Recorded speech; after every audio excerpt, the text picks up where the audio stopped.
My name is John Vannett, and I'm the Managing Director of Human Synergistics, and I am very happy to be joined today by Mr. Karl Meier-Gantenbein of Gantenbein Consulting. We have the opportunity today to hear a case, so I try to do these discussions regularly, but very happy today to hear how these tools, and we're talking about specifically the OCI, Organizational Culture Inventory, how those tools are used in practice to understand and measure organizational culture.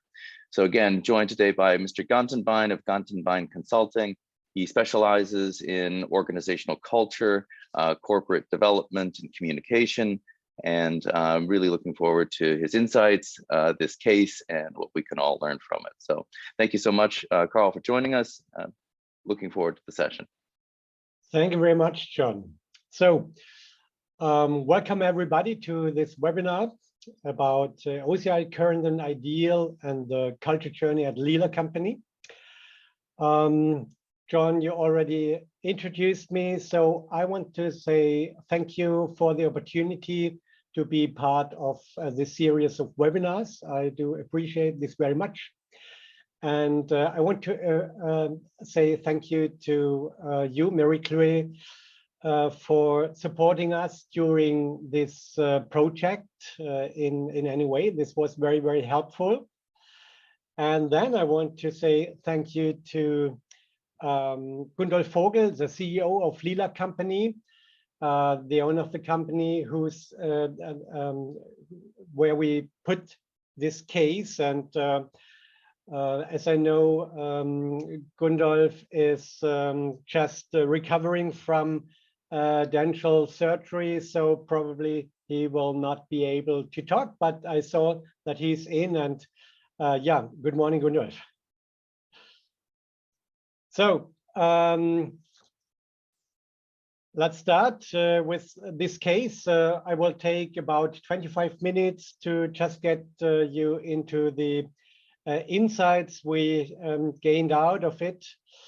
And I want to talk about the experiences that led us to the point in 2021 when I suggested to Gundolf Vogel to do an analysis of the corporate culture by the validated OCI. And that's the point where we came into a closer cooperation with Human Synergistics. And I want to share with you some of the most important results and tell you which conclusions we did draw out of this analysis. I want to give you some impressions about what change it made in comparison to earlier approaches at Leela, because I do work together with Leela company since about, I think, 9 years. So we have a lot of common experience, and this one with the culture analysis is just a further progress in our co-work. So you'll see what this means, and I switch to my presentation. So I have my presentation in my background, so we will always be able to see me as well. OCI Current, Ideal, and the culture journey at Leela company. Leela, the letters stand for Leela, laser integration and laser application. So, sorry. If we look where the company comes from, then we have to look to a long history. Leela looks back to 30 years of development from a small startup with 3 employees. And the core business is laser processing applied to different materials. What they do is a knowledge-driven business of high complexity. And the original business model could be described as everyone here has all skills to do every single job in our business. So everybody is capable to do everything. That was the original model. At Leela, they have a flat hierarchy and only few job specifications. In the history, they did rather invest in people than in technology. That changed in the last few years. The basic beliefs could be described like we can fulfill any customer requirements. We get every job done, and Leela serves customer requirement quickly and reliably. So this is shortly described the history of Leela. And if we look at the company today, there are 20 employees. Leela is fulfilling the norms ISO 9001 and ISO 13485, which is for medicine products, and leads to a lot more of documentation and validation. The company operates on the base of a modern ERP system, and they work with high-end technology and full automated laser processing. And Leela still serves a high variety of different products and variants. So there's a big change in what the company came from, or where the company came from 30 years ago and where they stand nowadays. What was the culture, the approach to culture evaluation before 2021? So we began with problem solving in conflict situations. This was the initial part I took in the cooperation with Leela about 9 years ago. In the years between, we did interviews with individuals just regularly, yearly. We had group discussions about job-related topics in different ways. And we also had evaluations by questionnaires, including year-to-year comparisons, but not systematically. This approach led to some important insights and results regarding behavior and occurring problems, such as conflicts, dissatisfaction, collaboration, structure, and equipment. But we didn't get enough grip because the unsystematic approach and the lack of visible cause and effect relationship. So there was something visible, and we were at a point where we in some way got stuck. What was the burning platform? So why did we start the process of cultural development at Leela? The issues at, I would say, the end of 2020, there were an increasing dissatisfaction visible with the general working situation. A lot of knowledge and responsibility was accumulated in one master brain. And there were increasing demands on quality and traceability due to quality standards. There also was a change in the whole working processes due to the technical innovations. So this did change the day-to-day business a lot. As a result, conflicts with the production manager were visible increasing. There were increasing demands on thinking outside the box. So the solvings of problems from the past couldn't be adopted on the problems of today. And the thinking was more in process steps than in process change. So everybody, or a lot of the employees, just looked on what they did in this moment and not what was before and what came after it. There were avoidable mistakes in working processes that accumulated. So there were more mistakes and sometimes severe mistakes. So that caused a lot of harm. And there was egoism by looking at one's own work instead of the entire results. So this depends on looking on just process steps instead of process change. So the conclusion by the CEO was, with our learned way of dealing with it, we are increasingly reaching our limits and thus endangering our excellent reputation at the customers. So the decision was from solving isolated culture-related problems in the company without visibility of cause and effect relationship, come to a systematic evaluation of the corporate culture by a validated inventory. And there it comes to the Organizational Culture Inventory, OCI, launched by Human Synergistics. And it's based on the circumplex system of styles. So this is a set of 12 styles. I come to it later on, grouped in 3 groups. And in this circle you see, we have on top the satisfaction needs. We have on base the security needs, and we have on the right the more people-related things, and on the other side, on the left, the more task-oriented styles. So if you look at the blue ones, this is called the constructive styles. They are due to accomplish goals, to strive, to work well with others, innovation and creativity, and develop others.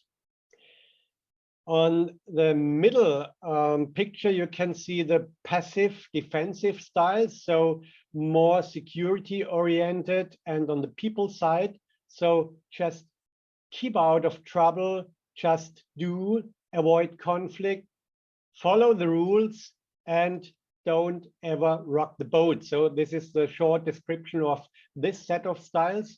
And then in the third picture on the right, you have the aggressive defensive styles. So still security oriented, but more on the task side. So this is prove yourself, look good, critique ideas and others, control and dominate. So John, if you have additional ideas and remarks to what I say, please feel free, because you are the expert and I'm just the one who did just the project with it. No, I think you're doing a beautiful job. I mean, I appreciate the model from my side to be able to give clients information that they can really understand in terms of cause and effect. So, I mean, I won't get into details, but you know, what we find, and this is the benefit of having a well-researched model and instrument that's been used around the world for over 40 years, in many cases 50 years. You know, we have very good information on how these patterns that you just described, you know, influence and drive things like the well-being of people within the organization along the lines of satisfaction, engagement, motivation, as well as how these patterns influence performance, you know, the frequency of errors, the ability to communicate, share information, collaborate effectively, meet customer needs, adapt, and so on. So to your point previously, it's wonderful to be able to measure culture, but it's tremendously helpful to understand that in the context of cause and effect, so that we understand why we're seeing what we're seeing, and that starts to lead us to what we might be able to do about this. Yes, thanks a lot. So if I go forward, sorry. Here you have the 12 styles. If I begin with the constructive style, so it's about achievement, self-actualizing, humanistic, encouraging, affiliative. Then the passive defensive styles is approval, conventional, dependent, and avoidance. And the aggressive defensive styles, it's oppositional, power, competitive, and perfectionistic. So in the OCI inventory, there is 120 questions, so 10 questions to each style. And this is in the report as well, listed in the different styles as in the patterns as well.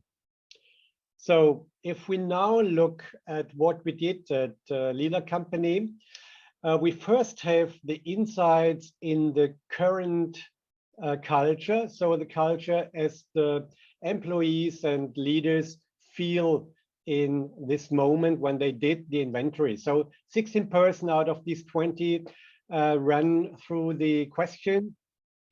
And what we see, and I pointed it out here with a red circle, we don't have the raw data here in this picture. We have just the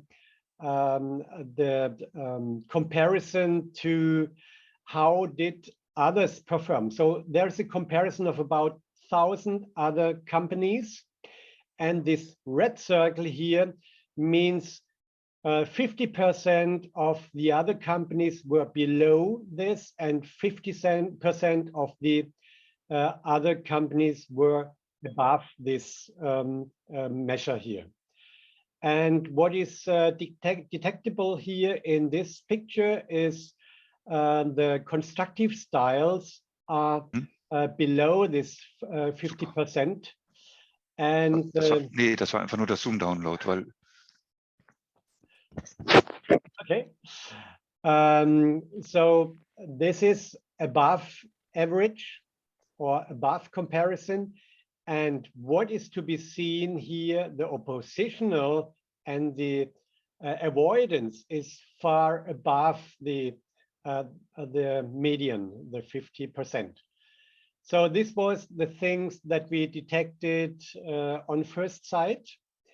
And if we now look to the OCI ideal, so the deserved, the wished culture, then we see that employees and leaders want to have much more of constructive styles. So you see the self-actualization over 90%. So only a few companies of the comparison do rate even higher. The passive defensive styles and the aggressive defensive styles decreased, but the oppositional style is still on a level over 90%. So only 8% would rate even higher. So this was, if we now look at the comparison of the two pictures, so the left, the current, and right, the ideal, then we see there is an idea of big movement in the blue styles, in the green styles, and in the red styles as well. But there is still this oppositional style that stays on a high level. So this was the first look at it. There were some more insights we gained out of this OCI. But first we look at what are the most deviations. And the biggest deviation was in the blue styles, in humanistic encouraging, and there in praise others, involve others in decisions, and spur on others. So this is a big desire that is coming out of this picture, what people want to have more in future in terms of culture.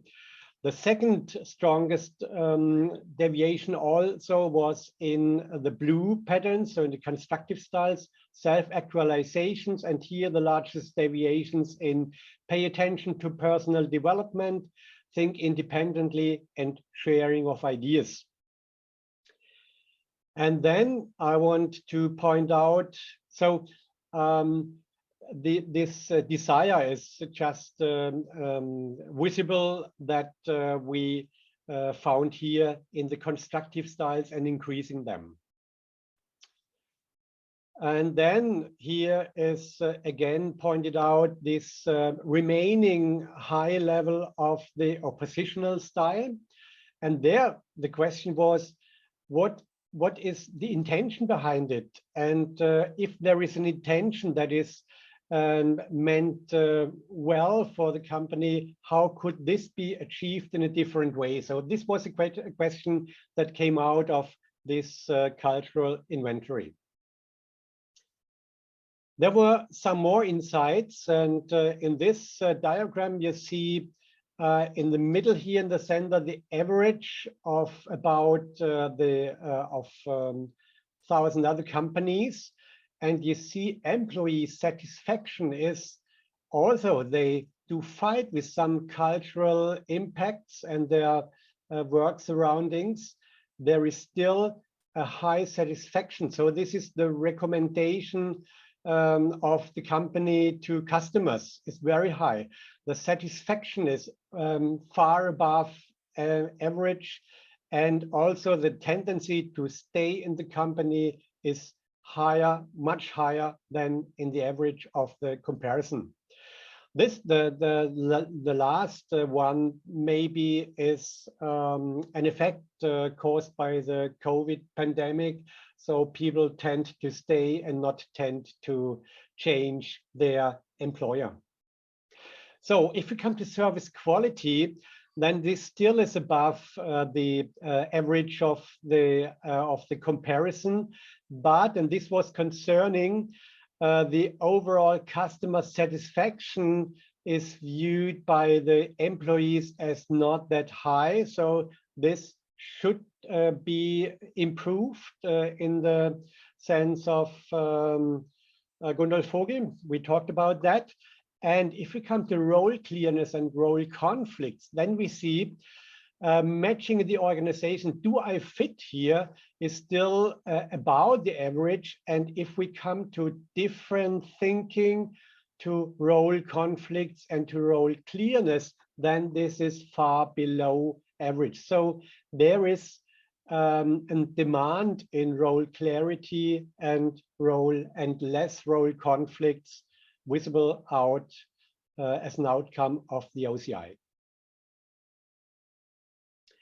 What were now the major insights that we gained out of the cultural analysis by the OCI, Current, and Ideal?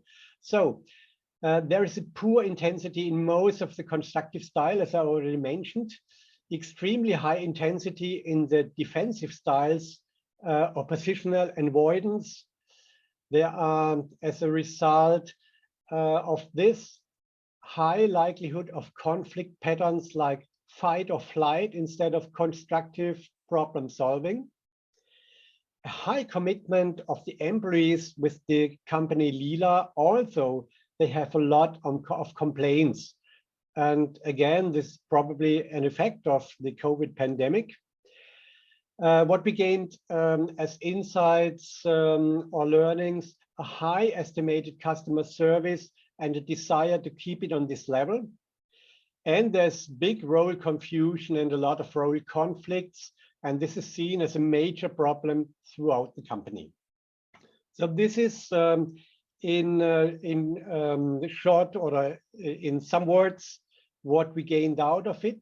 So we had a lot of going through the report forward and backward and picking up the items item by item.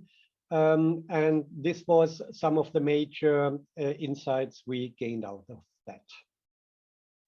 So what did we learn and what we got out? So what we learned is culture is closely linked to leadership, and cultural change has to begin at the upper levels of the company. So what we got out of the inventory was there was no difference between how leaders answer the questions and how the employees answer the questions. So this was not a big difference. So culture in this way is a part of problem in leadership as well. We learned that many symptoms in daily working are based on the corporate culture and its patterns. So this is exactly the things we detect in the everyday work. And the cultural phenomena such as opposition and behavior and avoidance show a clear fight or flight behavior in conflict situations. I left out one. The cultural analysis with the OCI provides clarity about cause and effect. So if we had an insight to the effects every day, now we had some clues in the direction of what is behind that, what is causing these effects. Again, the comparison with results of other companies leads to more clarity and takes the discussion to another level. We just only saw what is in this company going on, but we also saw how is this in comparison to others. And this really is very helpful, because then we have a kind of a measure and, as it says, a comparison. The phenomena of culture, so for example, the oppositional behavior, that makes always some sense, but always has a price that has to be paid, and both has to be considered if you want to work and deal with this style that is not that charming. The cultural journey begins by the moment employees accept the results of the cultural analysis and enter into a dialogue. So this is still a lot of work to be done from the results you get to communicate them and to come to the point where the employees don't fight with the results and say, let's look behind that and work with it. What were the next steps at Leela company? From this point, you see here on the right, we formed a brand, consistently constructive, and we made it out of this circumflex, and we added or we implemented it in a compass, and we showed the direction. North is where Constructive Styles is. So this gives an impression of where the culture of the future should go. And now we look at the steps we took to come closer to this more constructive culture. There was an initial statement given by Gundolf Vogel, the CEO. Culture will be an integrated part of our corporate strategy. So culture, you have in all companies every day you have culture. So it's the base of how we work and with our people and colleagues every day. But to make culture part of the strategy is another thing. And I can clarify this in the goal we gave out in December 2021. So the target is to establish a company on the base of clear structures. And the next pillar is responsibility and role clarity. So this is given by the OCI inventory, and a culture of collaboration that has to be established. And if we look at another picture to that, we have just a balance on the one side, people that take responsibility and work together in teams. So this was a statement that leads to more teamwork in the future. And on the other side, foster the constructive corporate culture. So how do we do this in the day-to-day communication? And this both together and in balance contributes to the success of Leela company. So this is the strong belief of the CEO, and this has been communicated in December to the employees. What does consistently constructive means? We put out 4 samples and pointed out what is here very important. So in this case, rising up questions while working in teams. If we don't understand the requests of our customer, we are not able to fulfill his needs. So rising up questions is just really basic. Then the next, arguing about the best way. So that doesn't have to be oppositional as it is today. It's about developing a positive culture of debate. Then here, down on the right side, working in teams means, sorry, on the left side, working in teams means helping each other. Can you tell me should become an important principle? And then last but not least, there is something wrong if we avoid talking about important issues because we are colleagues around that we don't want to share with, because there are colleagues around that we don't want to share it. Now we got it. And the belief is, otherwise we endanger our existence. That's why culture has such a high priority. This is the only chance to establish a new Leela company. So this was communicated in December.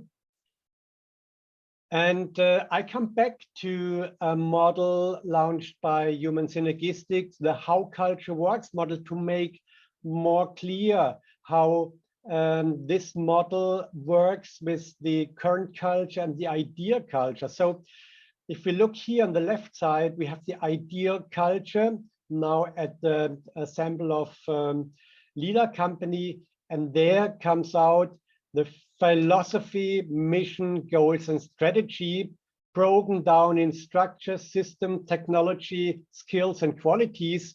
And this influences the current culture. So how this is done has an effect on the current culture. And this leads to the outcomes in terms of individual level, group level, and organizational level. So this is the basic model. And what I did now, I tried to break it down more to the reality given by the Leela company. So we have the ideal culture, and out of that, there comes a mission statement, success by culture. And this is given by clear structures, by responsibility and job clarity, and a culture of collaboration. If we look about to the structures, though this means form competence teams instead of working alone, form clear responsibilities and clear communications. In systems, so training on the job, so try the new skills and a new way of work on the job. Foster cultural talk on different levels and ways, and give visualizations of how this culture could be fulfilled.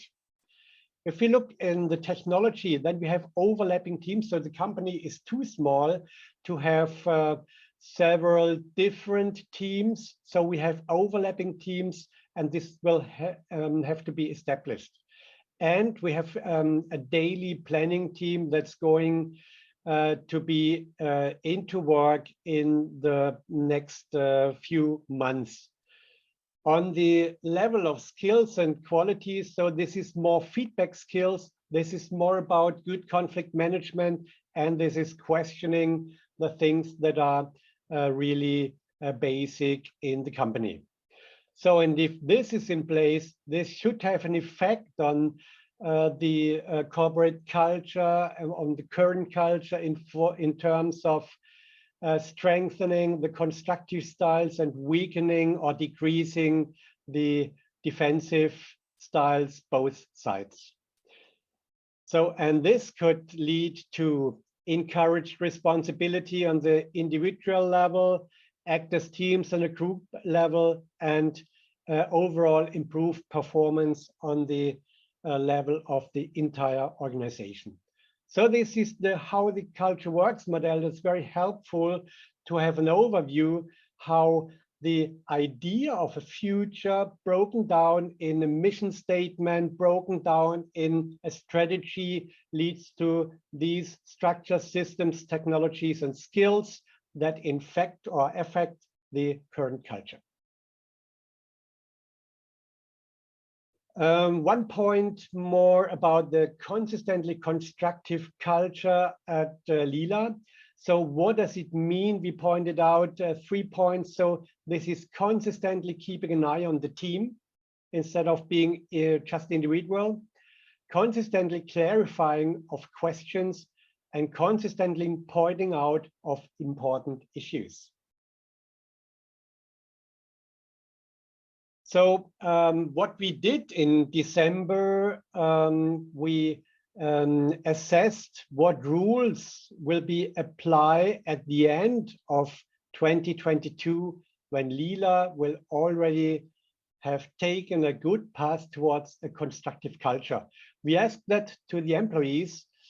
We gave some samples what that could mean, and we collected some other ideas. And if you see, the highest ranked idea was, in the end of 2022, we asked if processes seem to be unclear. We talk about mistakes and how we can improve. We address colleagues directly if there's something concerning. We resolve ambiguities in process before we start. And perhaps the last one I want to point out, we take feedback as a suggestion and not as criticism. So this was just samples out of how we work with this idea of a new strategy at Leela company. What is now planned for this year, the 2022? So the next steps are foster role clarity by establishing competence teams, assessing all major tasks at Leela company, and assign them to the competence teams during a team process. This is important, during a team process. So not done by the management, but done by the co-work of all employees. And we started this process just yesterday. So yesterday we had meeting with 3 groups of the team, just assessing all major tasks and grouping them. The first step is already done. And out of this, there will be forming at the competence teams and coaching the first steps into the new roles. So this will be done, I think, in the first half of this year, at least at this year. Then regular team talks about the culture styles and their impact to the daily work. This is something we want to start in spring. So we talk about the most important styles in the OCI and talk about the impact that it has to the day-to-day work. We want to assess how a more constructive culture can be established. So this is still work that starts now and will accompany us throughout the year. And we want to do more visualization of cultural goals as established in December. And just as one idea how this could look like, so this is about, we ask and discuss before starting if the process is unclear. So we made up a set of such visualizations, and we will implement them in the original surrounding of Leela company and have it displayed on boards in the company. So this is the end of my presentation, and I say thank you very much for attending. And now it's the part where we can go into the discussion. Thank you so much, Karl. That was very insightful and very helpful. From my side, exciting. I've got, I think, 3 pages of notes, but you know, it's just nice to see people who understand the content that we're providing and are able to translate that so that the client can understand what this is all about, why it matters, and what we can do about it. I could go on and on about all the best practices that we're seeing. I mean, the current versus the ideal comparison, so that we get some clarity around where do we want to go with this business, understanding the cause and effect between things like culture and what we describe as outcomes. You know, why are we seeing the conflict that we're seeing? What would encourage and promote more adaptability and collaboration and customer orientation and so on. It's great to see that. It's so empowering to see how that's connected to culture, and then put this in a framework that people, in a language where we can begin to understand this and begin to use that and put it into practice. I won't go into all those good things, but I did have one question, if I can. One of the things I notice so frequently with clients is if we introduce them to these models and concepts, they usually, when we deliver reports and data, I usually say 80% of what they find in that report is confirmatory, meaning yes, we see the conflict, yes, we see the opportunity to collaborate more effectively. Now we start to see some of the patterns of why that is, and we can start to connect with that and recognize that yes, that explains the reality and so on. I also notice, however, a good 20% and sometimes more is a surprise. Can you elaborate on any surprises that may have come across for either yourself or the client in terms of what they found in the report and what that meant for them? Yes, of course. Most surprising and if I can say offending was this the issue with the oppositional style. So yeah. This high column in both profiles, so the current and the ideal, that was pretty surprising, and this led us to really interesting questions. So what is the meaning of it? What do employees want to say by it, and how this can be reached in another way, so with less conflicts behind it. This was the one, and the other thing was the high satisfaction of the employees with the company overall. This was something we didn't expect. So this was pretty surprising as well. So if I have to point out two things, then I would say these were the two. Interesting. Well, I mean, both of those are interesting surprises, right? First of all, it's nice to have a positive surprise, like satisfaction being maybe higher than was expected. And we see that, we see organizations with, all sorts of cultures with still remaining satisfied, engaged, motivated people. It actually speaks to a lot of what you said. We work in a very technical industry. Each member understands their role. It's a complex role. That's the sort of thing that is challenging for people. It's engaging for people. The right sort of people get very, very motivated and are very satisfied with that. The consequences in some cases can be the things of more the interpersonal aspects of, while I understand and am challenged by my task, how does my task affect other people in the business? How do we do this best together? And some of those learnings seem to really be coming across. That's great. The oppositional extension in the ideal description is not unusual. I won't take the time of everyone now to explain maybe where that's coming from, but the point is that capturing the values in the organization around what really should be going on. Typically what we see is that we are describing more constructive behavior as being ideal than is currently playing out, and less defensive styles. And we're happy with that kind of gap and comparison because it's the constructive patterns that we know tend to most consistently drive positive performance and well-being in people. Having said that, I find those sorts of descriptions very interesting and really allow you and your client to dig into exactly what you described. Why is that ideal? What are we getting out of that? What are other consequences of this? So sort of questioning values and ideals is also an interesting thing that we can do when we have a model and language. Wonderful. That's Ferdinand Jungmeier, who is raising his hand. Please. I have a question. Hi, thank you Please. for the talk. I have a question regarding this oppositional style concerning the communication and start of this project. So I just imagine, or my hypothesis is, the higher the oppositional style is, the more important is the communication and to ensure the acceptance of a project like this. And how did you do this in this project, in this company? Yes, I agree 100%. So you higher the oppositional tendency is the less is the competence in a good communication. And what we did to foster good communication is just, yeah, we did communicate. So we went in dialogue.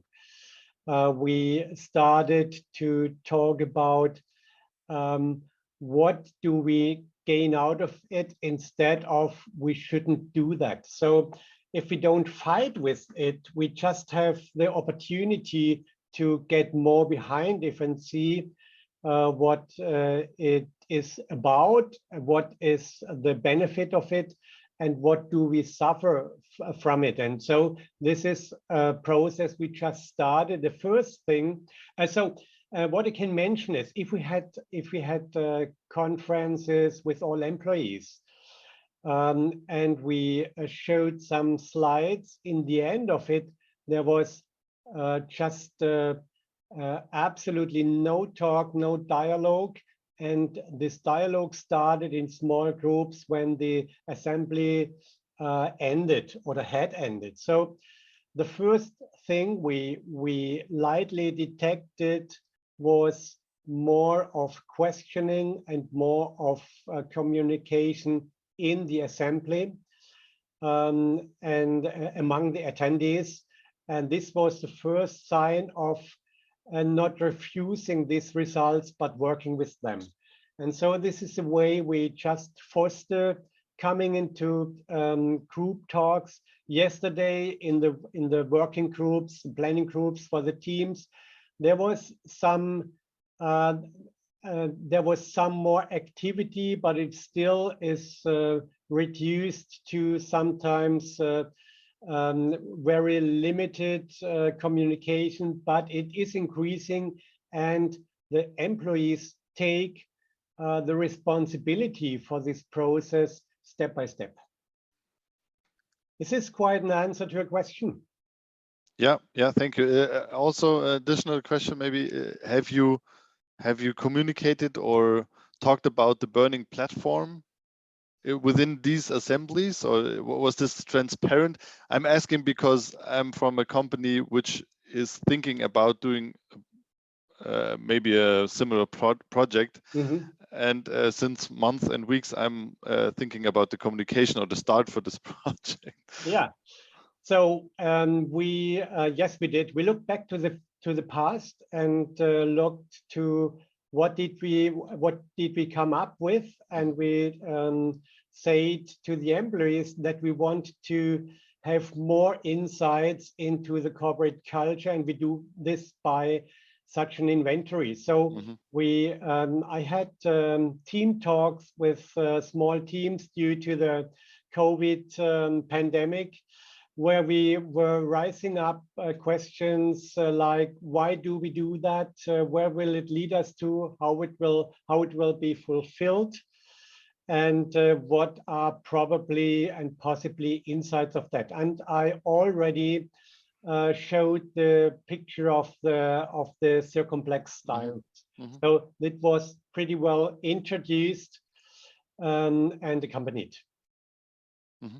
And I think this is very important because employees have to do, even in bigger companies, have to do a lot of surveys, and they don't are introduced and they don't get results, and they are very bored by that. Agreed. Again, it sounds like best practices we're seeing here on how this is communicated. I mean, the two things I always stress when we try to share this information within the organization is, first of all, none of the patterns and styles in culture that we talk about are right or wrong or good or bad. But what we need to think about is, what are the values of this business? What kind of workplace do we want to work within? What kind of behavior is going to lead us forward, help us to address the challenges we're experiencing, perform at our best, be engaged, and what sort of things are going to get in the way. And like I enjoy saying, human synergistics in a lot of ways is just providing the framework and the context so that we can understand those things and begin to talk about them from hopefully a learning perspective. Again, not about what's right and wrong, but really, the current is the starting point. This is where we are. It's not right or wrong, but if we're moving forward and we want something different, now we have the opportunity to understand what sort of things we need to focus our efforts on and address. The other thing that this helps to do is to illustrate why this is consequential. So, why is this important? Why are we? And that's connecting the patterns that we see to those burning platform topics. And just like you talked about, talking about how do we work more effectively together, have more clarity around our roles, collaborate more effectively, and that the way we work together is really at the heart of growing and developing those kinds of outcomes. If you didn't see it yet, if you haven't detected it, Gundolf Vogel sent a message in the chat to contact him if you have direct questions into his direction. So you can find his email address in the chat. Oh, how kind. Very nice. Thank you. Thank you very much. I'm sure that'll be interesting. Other questions from anyone? So one of the questions that I have is, while this hopefully is connecting some dots for people in terms of why this information is helpful, the next challenge, or one of the challenges we find a lot of times with organizations, and especially when we talk about culture, is recognizing that this is not a short-term fix. We're talking about creating a new norm here, and creating real and sustainable change. But that means investment. It means, as you mentioned, investment in time and effort, but also on behalf of leadership to make this change. So any insights or best practices in how we encourage our clients and organizations to embark on these long-term journeys of growth? So what could be done to foster this progress into cultural development? Is that the question? Well, yes, it's specifically, how do we get the buy-in to invest in long-term development? Usually when we talk about OCI and with smaller organizations, perhaps like we can get away with remeasuring in 12 months, but it's usually 12 to 18 months at least before we're looking again at things and finding development. So and typically journeys are longer than that. Thankfully, I have clients where we're working with them for 8-10 years to grow these new cultures and drive that high performance. So how do we get the buy-in, especially at the leadership level, for that kind of long-term investment? So key point for me is the theoretical model in the background. So as you say, it's well researched, well built. And what else is very important, I think I mentioned it already, this is the comparison to 1,000 other companies. And there's also available different data from different industries.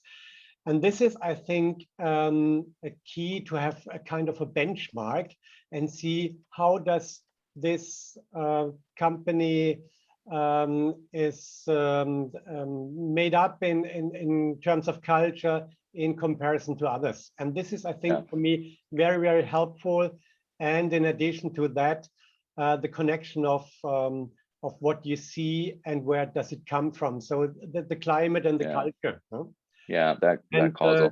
Therefore, if I compare our results we did by the questionnaires we made up by our own before that, and this cultural inventory, then this possibility to see it in an entire model, to have this how culture works model, and to compare the results. This is the 3 points, I think, that is really very, very helpful.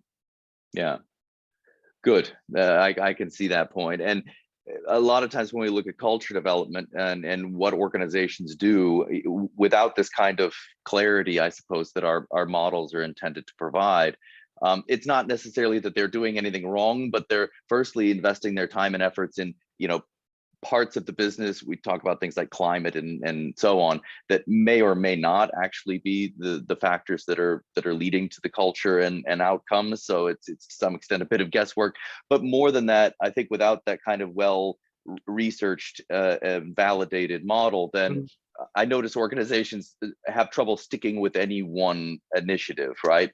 We think we need to communicate differently in order to change this. And we try that for a little while. And if we don't see immediate success and improvement, then okay, it's something else. Maybe it's job design, maybe it's goal setting, maybe it's some other thing. And we keep changing the prescription for growth. And if we can't, stick with these things long term, they tend not to have the kind of impact on culture that we want to see. I think people should be, to add to this, I think people should be aware that the culture journey is just not a Sunday afternoon ramble. So it's just really a long journey. Yes. And it has all times there are obstacles. So as you sometimes mentioned, culture prevents culture from culture change. So yes. Yeah, Yes. This sounds a bit weird, but it is what it is. The culture is very strong. The culture makes us act every day like we act, and so this is history based and not changed with a new set of values that are written on the walls of the factory or written into the statements on the website and publications. Yeah, I couldn't agree more. Culture is notoriously self-sustaining. And it's the pattern that we've learned about what's expected of me at this business and how I'm supposed to get work done and work with others. And unless the context of that changes significantly, and that's talking about climate aspects of what we're recognized for and what leaders are role modeling and encouraging, and how jobs are designed. If those things aren't consequently changed, then the context stays the same. Then the way we approach our work will continue on, and that's one of the most common challenges for organizations when they initiate these changes. Is creating a different context. Sometimes I say when you start a culture initiative, it needs to look, sound, and smell differently than anything your business has ever done before. Because if we really expect people to do something different, this needs to come across and be recognized as truly a new way of working, a new expectation. Very, very good. So, sorry to keep asking questions, but the next one is sort of connected with this. So if we understand a bit of the culture and how that's connected to the outcomes, the burning platform that we're seeing, one of the questions I get from clients is basically, how do we know this is working? At what point are we going to see improvement? Where are we going to see improvement? So, when is this successful? When have we achieved culture development? So, how do you measure that? How does your client measure whether this is successful? And as an initiative. So we do not measuring it every day. So this is not possible. So good practice. A long-lasting thing. So I think we think about measuring it again in perhaps 1 year, 2 years. So we didn't talk about that yet, but this would be a strong recommendation by myself. What we do is recognizing and talking about little shifts in what we do. So this is very important because day-to-day business is not always culture talk related. Right. So we have to put a culture on the platform, and we have to talk about culture more often.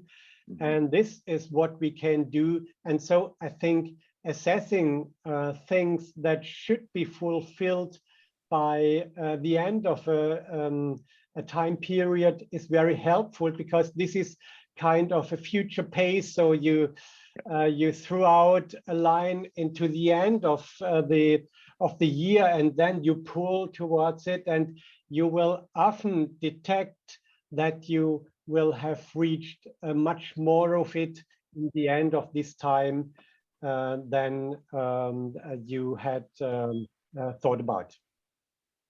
Yeah, agreed. I mean, we always encourage, remeasurement, but as I mentioned before, utilizing the OCI again is not something, as you point out, that should be done in the short term. Typically, we're talking 12, 18, 24 months from the original measurement. And then we get some really rewarding data where we see that, the culture has shifted and we are creating a new sustainable pattern and norm that's more effective. And we see it in outcomes. People are reporting that we're more collaborative, more customer oriented. That's sort of a big win. But, and I think this is your point as well, I always say, before you get there, it's a long time for especially the client to sort of hold their breath and hope that this is working and coming across and the change is happening. So we need some kind of breadcrumbs along the way, and that can be all sorts of things, but we need to recognize that things are changing. We want to hear from our people in terms of, is the experience improving or changing? What do you notice is different? How is that affecting, again, things like your collaboration and communication and conflict levels and so on. As clients recognize that development and that things, this is growing, even though we're not doing a detailed remeasurement yet, that's the kind of thing that really helps to keep the snowball rolling and the improvement growing. Yeah, that's it. Very good. So you obviously have a lot of experience, not only in this organization with this given project, but with others in this topic of leadership and culture and development. So what would your advice be to an organization or a leadership team who's looking at this for the first time? By the way, we're getting a lot of new inquiries as organizations these days are struggling to adapt with the new way of work. And they're becoming more aware that our ability to adapt to the situation, whether it's going digital or simply being adaptive and, working in remote teams, leading people remotely, whether we're able to do that and how effectively we do that is driven dramatically by our culture, how we interact with each other, how we approach work. So for those organizations who are reaching out and thinking about looking into this for the first time, any recommendations from your side? Yeah, what could I recommend? So if you want to take a cultural journey, just start with leaders and rather with leaders than employees, because they have a huge influence on culture. So I don't think that it's sufficient to do a culture project from the side by personnel, for example. So it's just a thing that is, if it is meant seriously, then it should start at the top management of the company. So this is just for companies, but also for consultants, very important. So don't try it from bottom up. That won't fit. Another thing is you should have persons that are already sensibilized about culture. Informed, yeah. Informed about culture before you start a culture work. And it's not about rising up some sentences about or some quotations about culture. So this can be a part of it, but you have to look how do you act with your leaders and employees every day, and what patterns do you detect, and how do those patterns influence you and your work. This is, I think, a basic communication and talk about culture that is initial before you can just come up with ideas of measuring culture. So cultural awareness is important, and you should have persons that are not part of your culture to have a mirror about how this culture appears in the mirror, and you cannot hold the mirror by yourself. Wonderful points. Couldn't agree more. Thank you very, very much.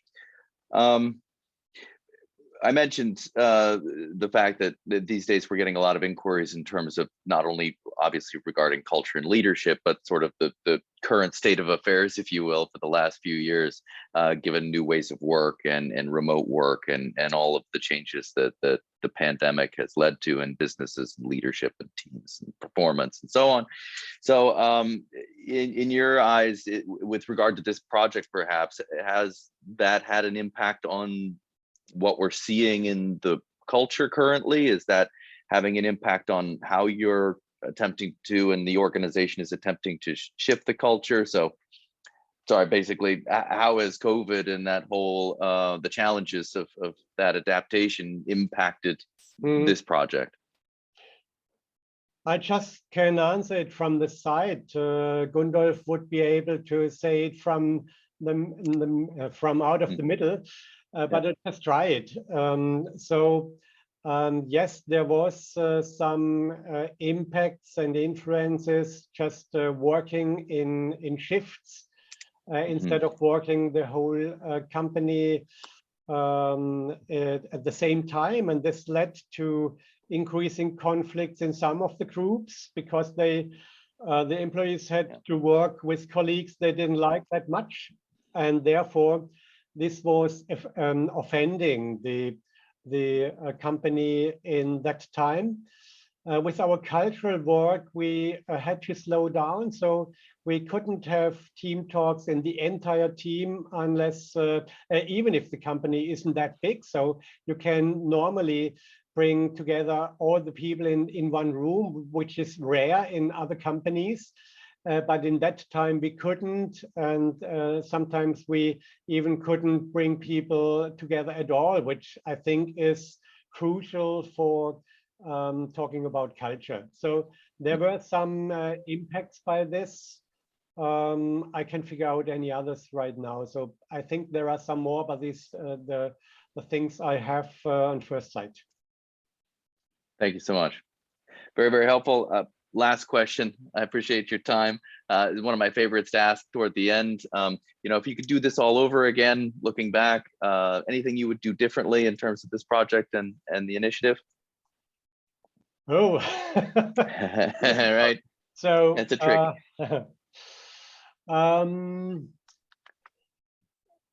Perhaps, yeah, even more talking about this issue and the OCI project before starting. So there were still some questions, making more clear how the inventory works, because there occurred some questions when the people were into the questionnaire. So this could be something I would consider in the next time.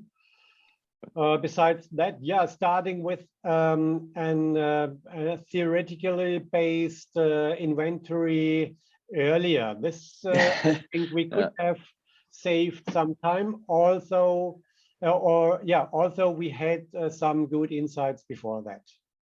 Yeah.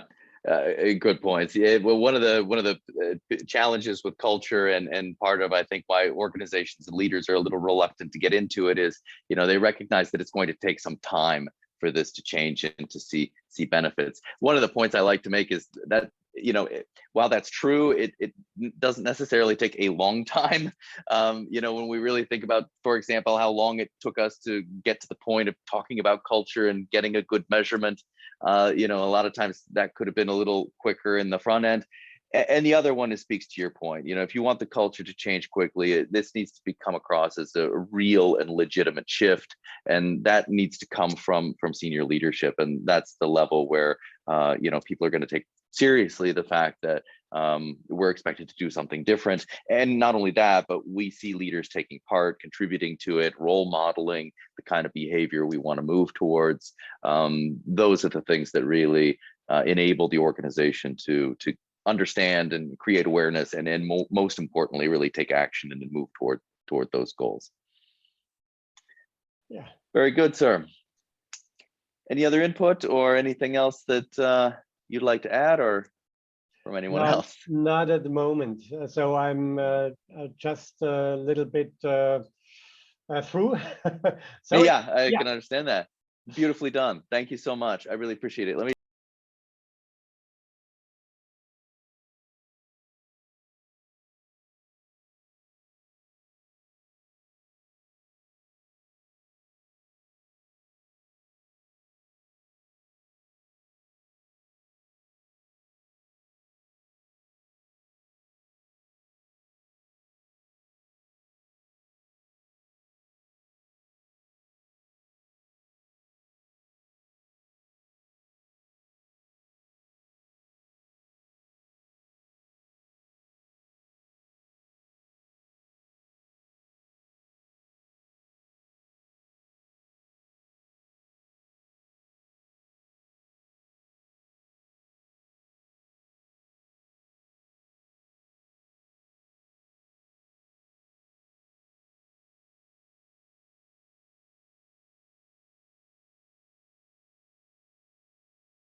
turn off the recording.